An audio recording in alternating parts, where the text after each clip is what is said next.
Hello everyone, I'm Jonathan and welcome to my channel, Jonathan's Diamond Painting and Stuff.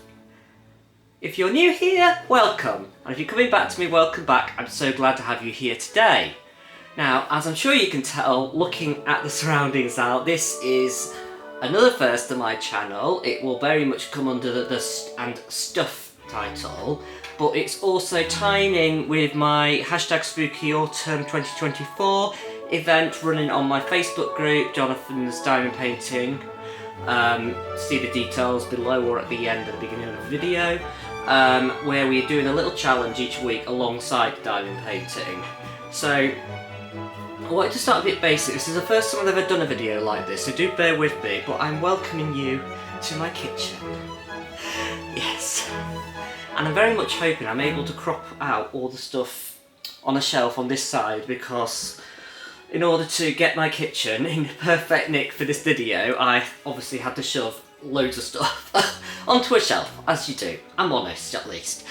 Yes, so this isn't my recipe. I've taken it from a lovely lady called Karen Grieve on the Grow Me website, and she and I will link it all below. But she's from Larder Love, I think her company is, or title. Yeah, I just thought I'd do something basic, like the scones I do, but I thought I want to make them autumnal. I was going to do pumpkin, but it's not quite pumpkin season yet here, and we did get tinned pumpkin quite readily available in the UK. I'm sure you can get it in America very easily, but because of that, I didn't want to make it too difficult for everyone, so I decided to do it with some spices instead. And actually, someone mentioned apple, and I thought, oh, and then these are spiced apple scones. So I've never made these before, and I'm making them now with you. They'll be fine, Right, okay, so it says to preheat the oven, but all recipes say this, don't they? Preheat the oven right at the start, and then it's on for ages while you're actually making the recipe. So what I tend to do is, once my recipe is in the stage where I can start getting it onto the tin, I then turn my oven on. Sometimes maybe a little bit before if it's for a cake, but I certainly don't put it on now because it's a waste of energy in this day and age. So, but I've got it all ready to go. It says line a tray, but I think I will need more than one tray. This has 450 grams of flour, which says to me it's quite a big quantity. It says it serves 16 people. So yeah. But the first thing we do is we combine the wet ingredients. So we are going to be cracking this egg into here.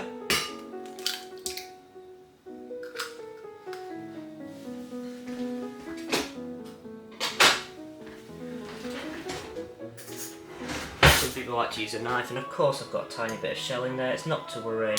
You just fish it out with a spoon. Just make sure you have a little look before you whisk all the yolk, because you'll never find it otherwise.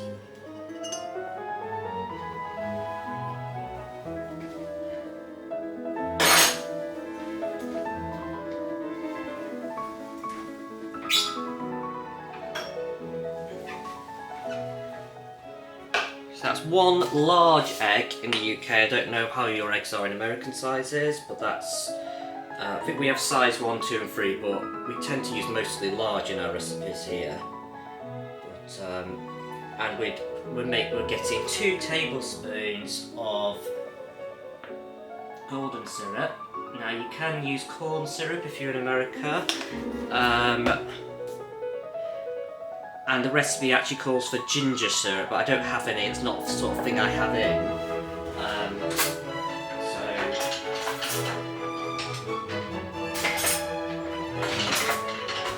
Know where something is, man. Okay, right, so I just pour in this in. I'm just using my little tiny frozen spatula that I got given for Christmas, and it's actually very useful, even though it was for a child.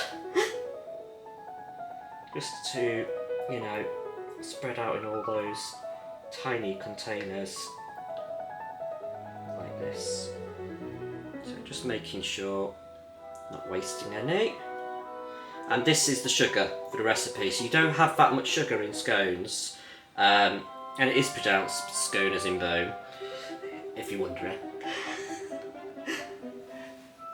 So yeah, just scraping that all in, like so. Let's leave that to one side in case I need it again. And of course it's going to tip over, isn't it?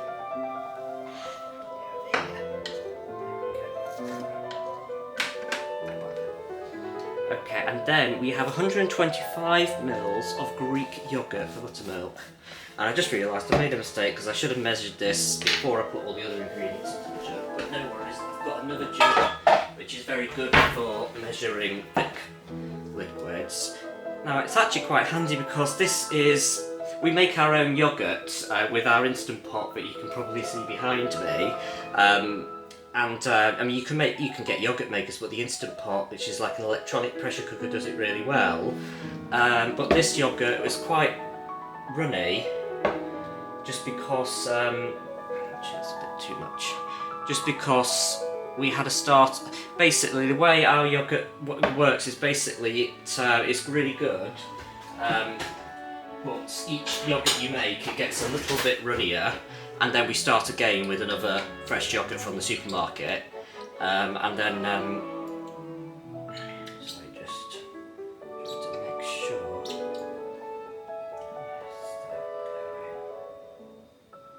Maybe a tiny bit more. Just not essentially get this exactly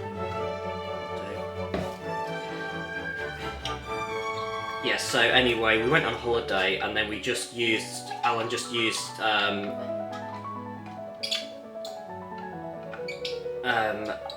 the last of the starter, so this is a bit runnier. That's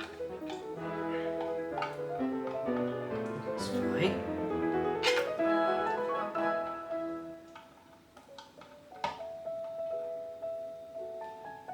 Okay. But any Greek yoghurt from the supermarket will do as well. I just happen to have one we've made here. Okay, we're going to whisk that together now.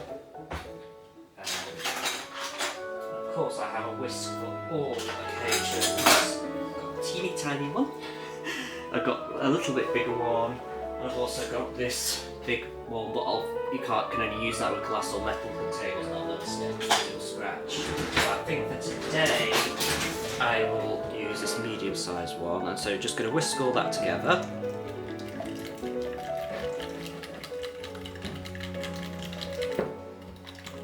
It was like using a whisk, not a fork to whisk eggs, because I just find a fork doesn't quite whisk the egg properly, and you just get large bits of yolk. Okay, there we go.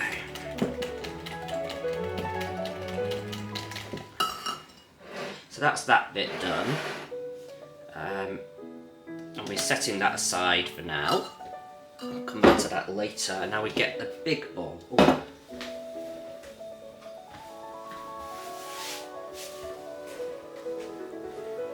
Okay, big bowl. Right, and we add the chopped butters. I haven't actually chopped it yet, but I'll do that now. Not like Delia Smith, where she's like, do this, and she has everything all ready in like little plates and everything all ready to go. Just think, how long must that have taken you to actually get? Well, I suppose her people would have done it for her. She wouldn't even have to do it herself. For any international people that don't know what I'm talking about, Delia Smith is one of my heroes. She's a national treasure. She's still with us, but she was very, very prominent in the, I guess, 50s, 60s. Going all the way through to the early 2000s until she retired. She did something called Delia Smith's Complete Cookery Course, which is a really basic book, massive Bible though for many of us, and how to do everything. But the thing I treasure about her, which I do every year, is her Christmas collection. And this year I might bring you into the kitchen for when I prepare some of those recipes.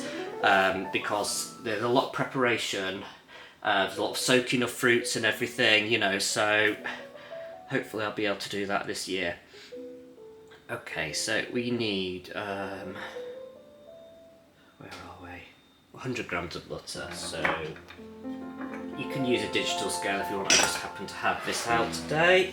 Okay, I'm just going to see how much that is. Oh, don't put your butter straight in your way, just put a bit of kitchen towel because then it saves getting sticky. A bit more than that. Actually it's quite a bit more because this is a 250 gram block, I should have remembered.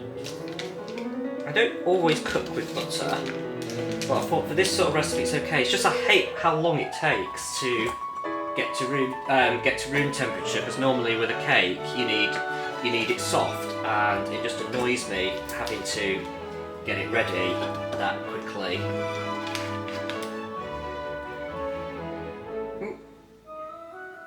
Nearly. Just a tiny bit too heavy. Okay, just a sliver of there. Like I said, you don't need to faff with digital scale with scales like this. And actually, my scales that I have here are rechargeable. So I have got digital ones as well, but you can just turn this knob and it recharges it, so there's no battery involved. So they're really handy to have now, so you don't need to worry about batteries anymore. Okay, so that's the butter measured. Okay.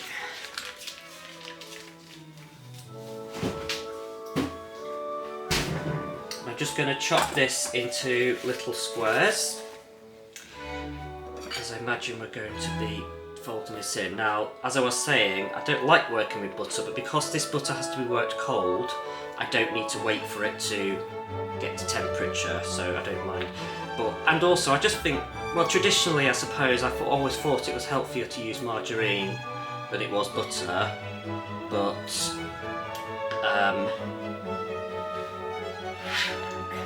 nowadays, I think it's either or. It's just the quantity you eat that matters. It's all fat, you know, but they change their minds all the time, which is better for you. So, but yeah, traditionally we were brought up to think butter was bad. My mum and dad certainly ingrained in me to have margarine as much as I could, and that kind of continued through adulthood, you know. But for baking, I use Vitalite, which is it's like based off sunflowers, I think, reduced fat. Sorry, not reduced fat, you know what I mean, margarine. Okay, so I actually skipped a step, so apologies. I've got that ready now though. So sift the flour, salt and baking powder and cinnamon into a large bowl.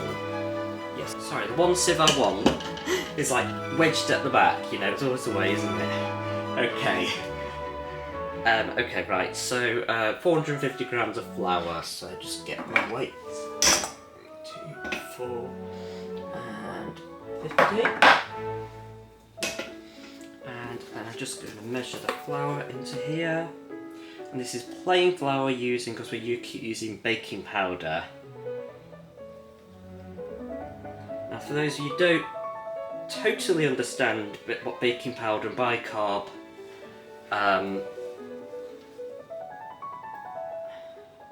do, and cream of tartar, I think cream of tartar and bicarbonate of soda both together make up baking powder. But I think, forgive me if I'm wrong, I think this is right from what my husband told me. I think bicarbonate of soda is alkaline, and so if you have acidic recipes like banana bread, which you need to reduce the acidity of the acidic effect of the bananas, then you sorry, just put a bit more of that in. Acidic effect of the bananas, then I just spilled that a little bit. Then you use a bit of bicarb to reduce that, to basically neutralise the acid in the recipe. But also it has the effect of being a raising agent as well, and baking powder all together added to plain flour will turn it into kind of self-raising flour.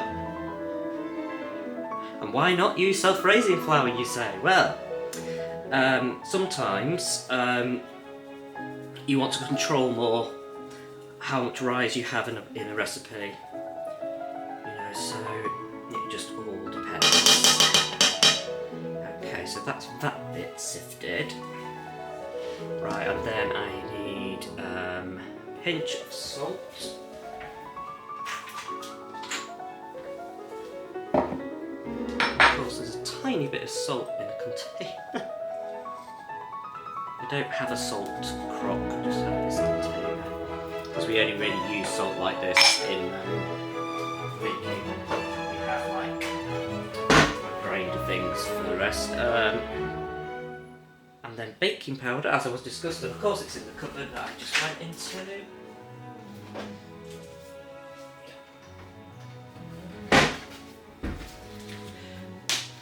And we need 4 teaspoons of that. Well, I said it's a big recipe, isn't it? So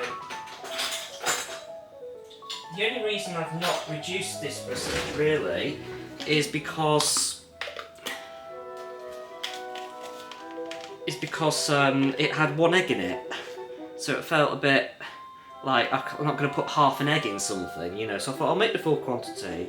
But the thing with scones is they're easy to freeze. Oh, sorry, I was meant to sifting that, wasn't I? 2.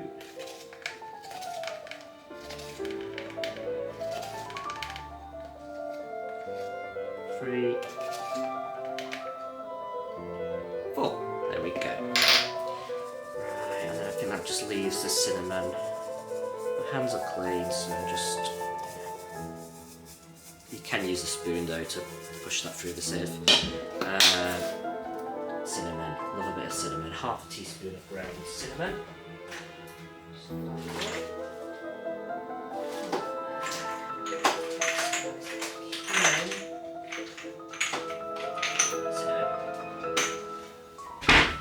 Okay. I know a perfect chef would have or baker would have all these things ready. Just need a half teaspoon, that's half a tablespoon. My husband's been using my spoons again. There we go. It's okay, he's allowed. So half a teaspoon of cinnamon. There we go.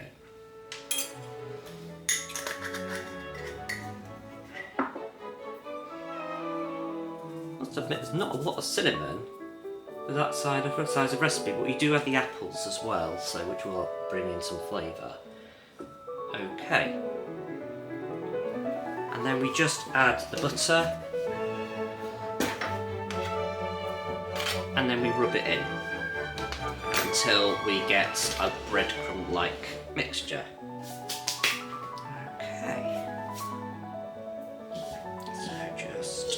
So I just chuck all the flour over the butter as much as I can so it doesn't stick to my fingers, and then I'm just kind of squeezing the butter into the flour and just changing the position, spinning it around as I go, and you just keep going really until it resembles those breadcrumbs. And sometimes I rub it between my hands like this.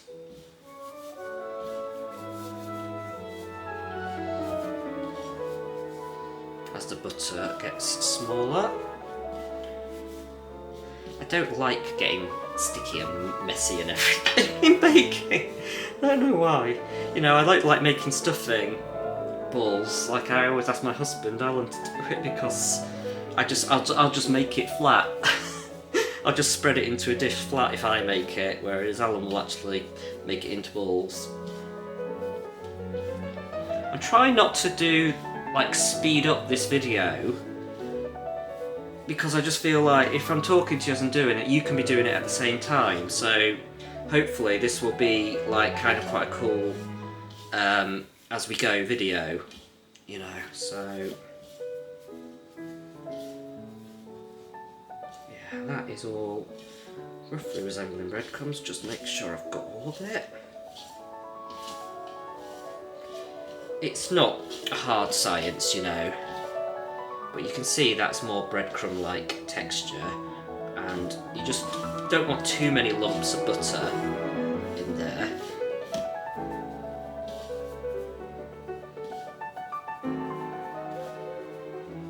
I imagine we'll probably add in the apples next, but we'll see.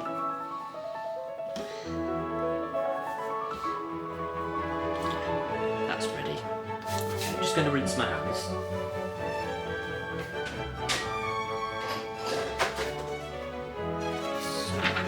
yeah, I'm going to do the apples. Oh, and it actually says includes the skin, so I don't actually need to peel these, so I'll put those away. Some of you may not like that, you know, like want a perfectly grated apple, but see if there's any major imperfections I'm just going to slice off. Yeah.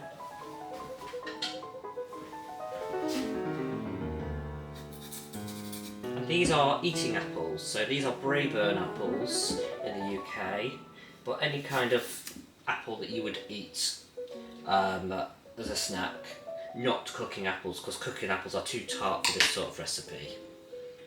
Okay, and I've got this filled out, so I'll use it, and then we're just going to grate. Just checking. It doesn't say final course, but I would always do course for this sort of recipe, particularly for apples, because it's just going to be very difficult to manage, I think, grating it that small.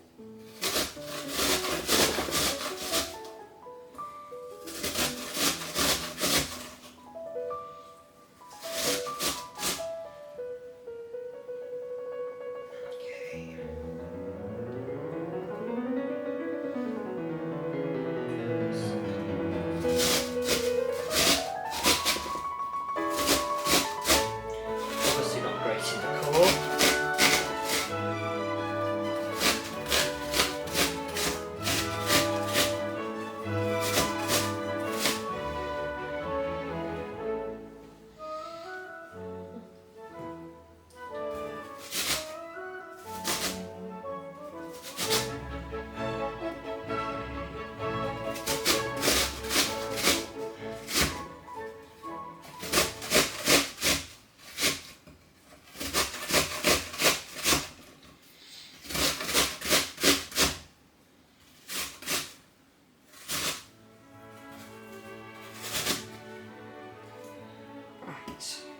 Okay.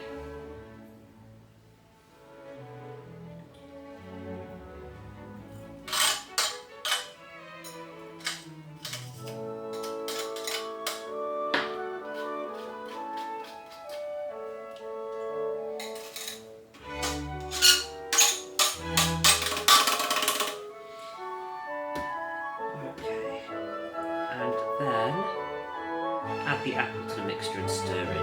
So we're just adding the apple.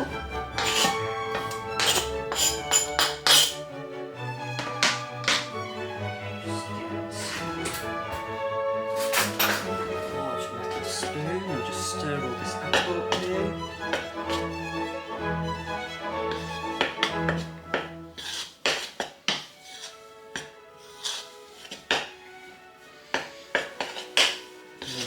Get in there and make sure that the apple's not clumping together.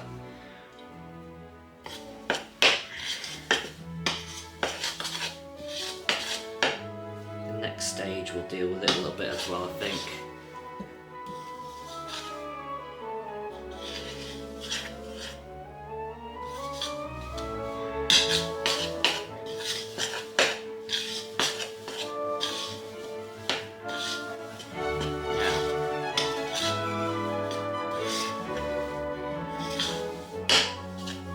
Okay, so what we do now is, now I can't iterate this enough, do not add all of the liquid at the same time. So we take the liquid that the yoghurty, eggy mix, oil, but we don't add all this at the same time, so you won't need all of it. Okay, and because I think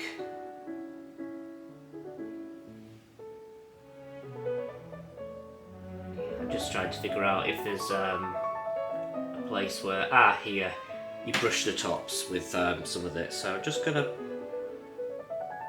pour some of it.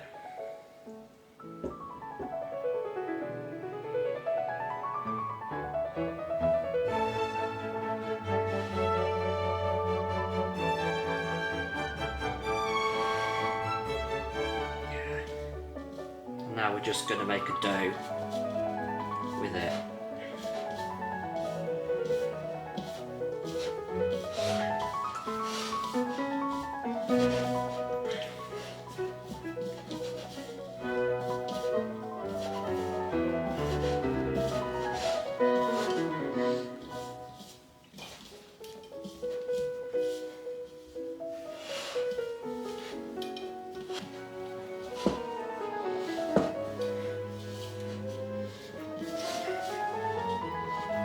Still a little bit crumbly, so I'm just going to add a tiny bit more.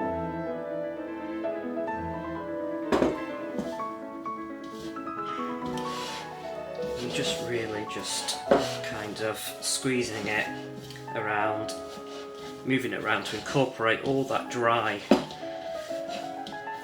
ingredient.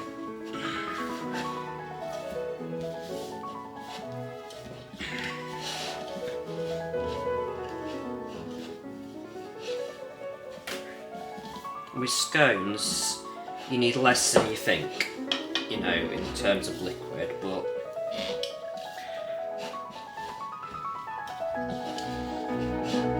it's better to be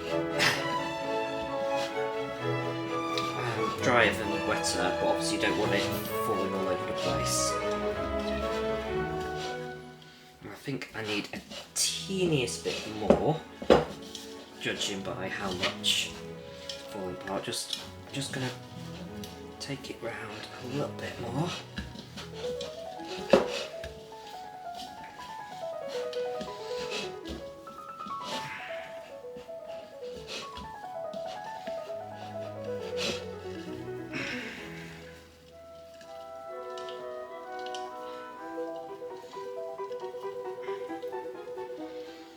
So close.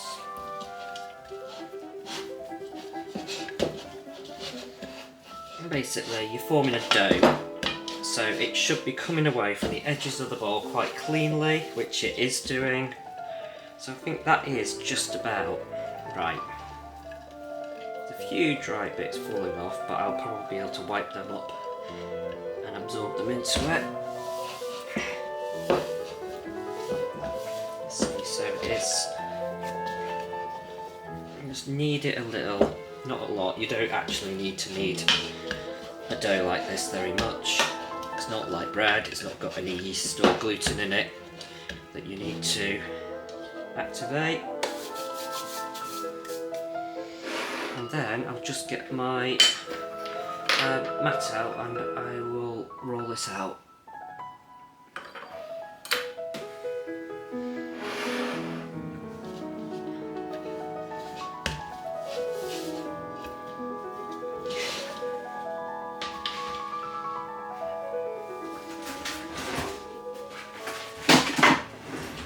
I don't like putting things directly on my work surface just because it usually tends to stick and everything, you know, but you'll need a floured surface, so you need some of the flour that you've been using. Just usually sprinkle a bit like that. And then we just put the dough onto it and roll it out. Okay. And they need to be about an inch thick. And at this point, I think I will put the oven on. And always know your oven. If it runs hot, if it runs about the same temperature as the recipe. My oven runs 20 to 30 degrees hotter than it should do. So if it's like a convection oven, let's say, I have a fan, so you always turn the fan down from what convection says. So if it's a convection, you know, it's 200 degrees centigrade. Apologies Americans, I know you probably work in Fahrenheit. Then I would turn it down to 180 or maybe 170 if you are extra worried about how hot your oven is. But this recipe says, yeah, it's 220 degrees C or 425 degrees Fahrenheit, or gas mark 7 if you're really old fashioned. I think what, so I'm going to go with 200. Just because I've got a fan oven, I'm just going to get my rolling pin. And the cookie cutter doesn't actually say how big to make them. Now ideally does really tiny scones, but because this is such a big mixture, I'll probably make them a bit bigger. So I'd either do this one or this one. So that'd be a full size scone. Let's go with medium. So this is a 6cm scone cutter. And this one, if you wanted big ones, you could do like, that's 7.5, I think, yeah. Okay.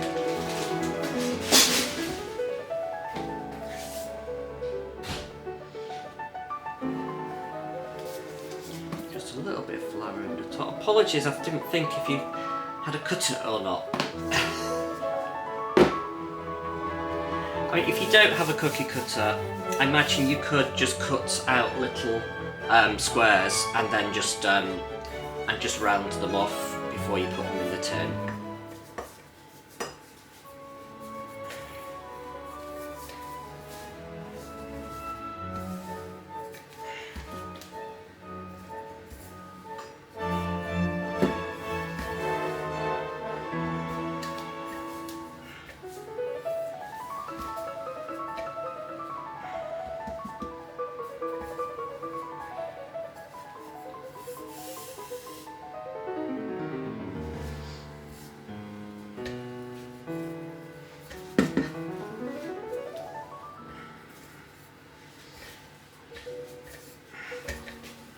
Probably as thin as I'd like to make it. So, but there is raisin agent in this, so we're just gonna cut them all out now. And oh, sorry.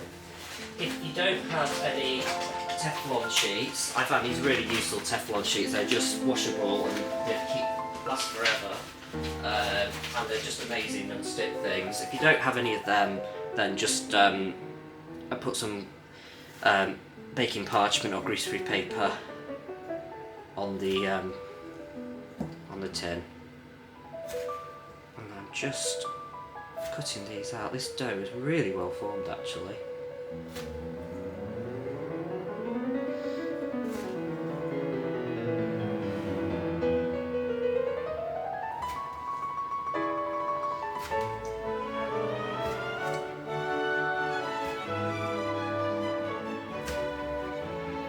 I think this is probably, depending on what you're putting on these scones, these are quite healthy, I think.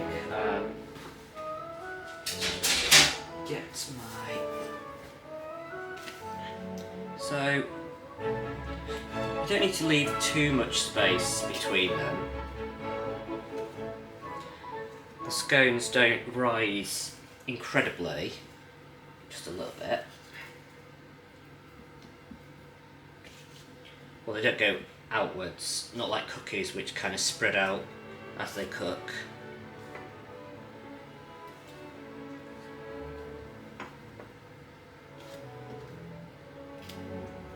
Okay, that's the first tray. Okay, I'm just going to squinch up all that dough and make it into a ball and then just roll it out again.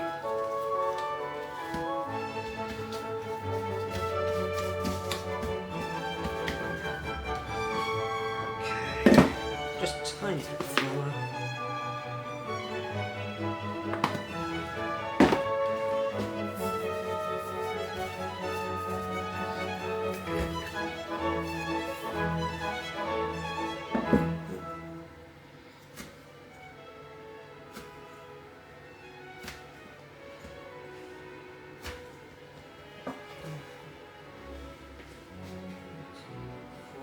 So that is 16 now, so it is about bang on what the recipe says it will do, but I think I've got a couple more in here. Maybe gone slightly thinner because I was just worried it wasn't going to make the amount I needed, but okay.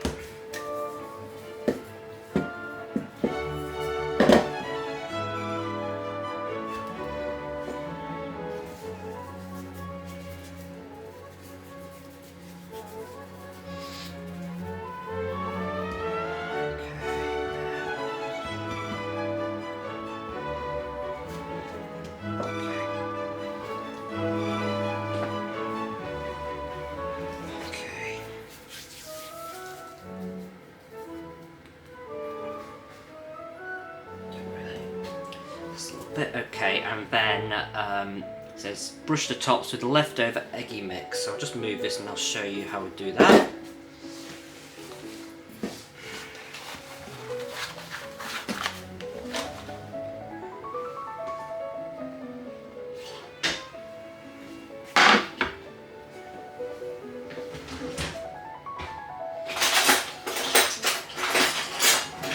This is like an egg brush, so you just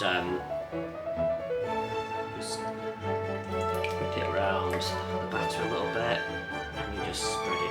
That's probably a little thick for the first one.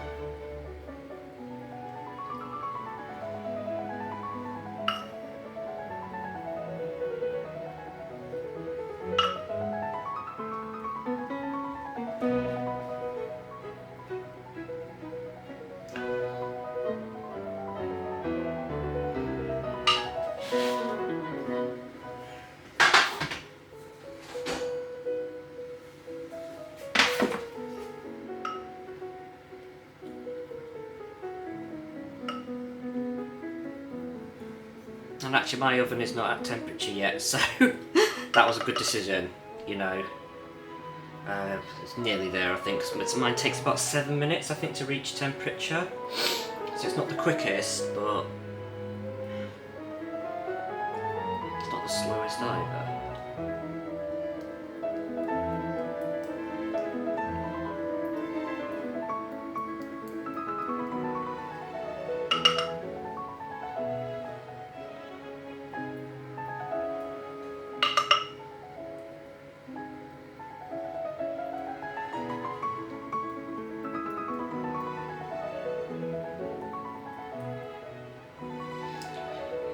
I'll never win Bake Off, but I do think I can bake proper basic baked goods, but it's just yeah, it's just I've never desired doing Bake Off at all. I don't actually really feel it's proper baking most of the time. It's a lot of show off chefery. But that's just me. Oh, and it's just got to temperature, isn't that wonderful? So eggy mix. Oh, scatter over some demerara sugar. Oh, that's. I'll just get that.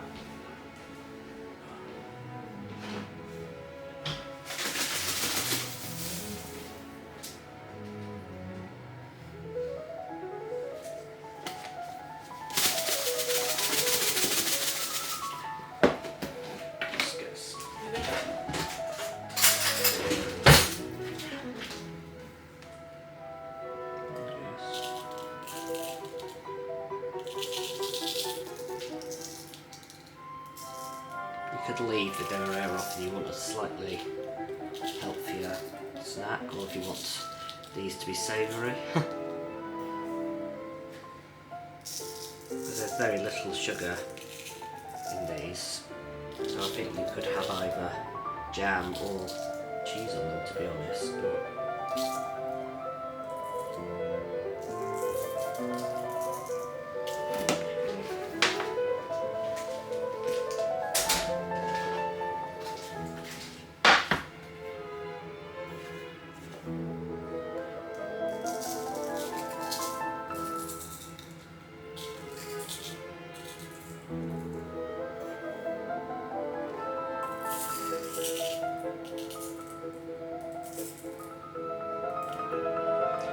okay, so let's put them in the oven. It says 15 approximately, or until golden and a little skewer comes out cleanly. So I imagine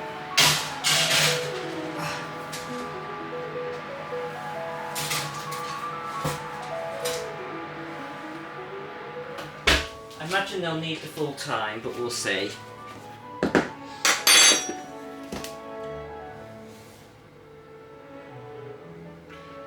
And I will be back in a minute with the ready scones. Okay, he's most definitely ready. I gave him the extra time because I felt a bit too soft for me. Don't worry about the brownness, that's just the sugar. Not burnt. I think these look really good actually. Let me just check with the skewer. Coming out clean. Yeah, they're ready. Yeah. Okay, just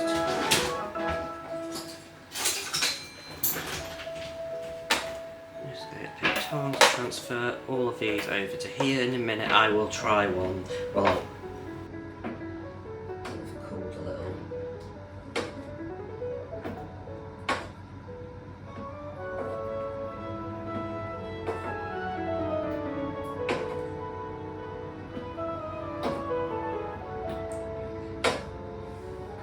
So place them on a wire rack to cool.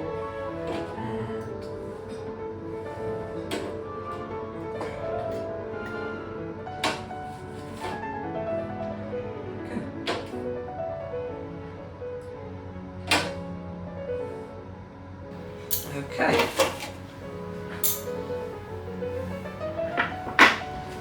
And of course, always remember to turn the oven off.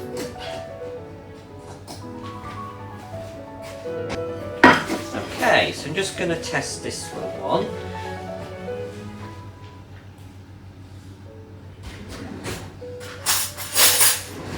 Scones you can actually cut with a bread knife.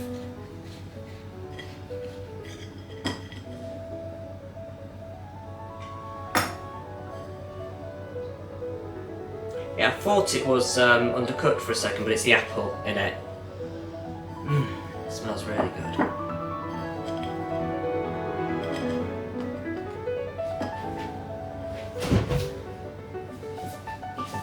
I'm just going to put a tiny bit of spread on that. Let's see what they're like.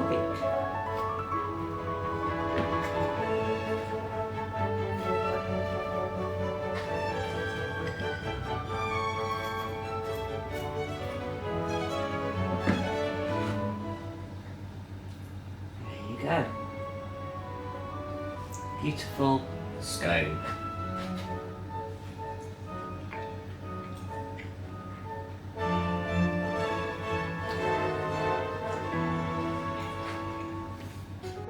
In the words of Ned Flanders, scrum-diddly-umptious.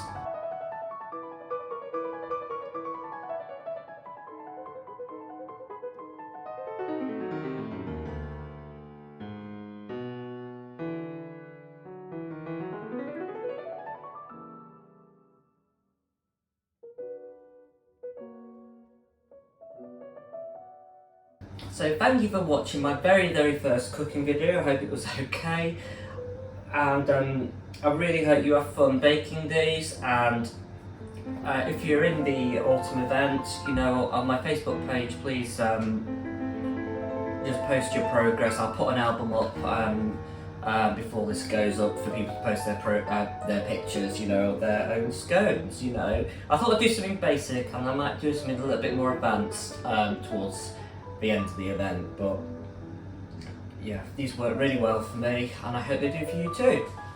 I hope you like this video. If you did like this video, consider dropping a thumbs up, and if you like my content in general, please consider hitting the subscribe button. I am also on Twitch with the same handle, Jonathan's Diamond Painting, and all my live content is over there at the moment, although I do share to YouTube as well. I prefer you to get the best experience you can on Twitch.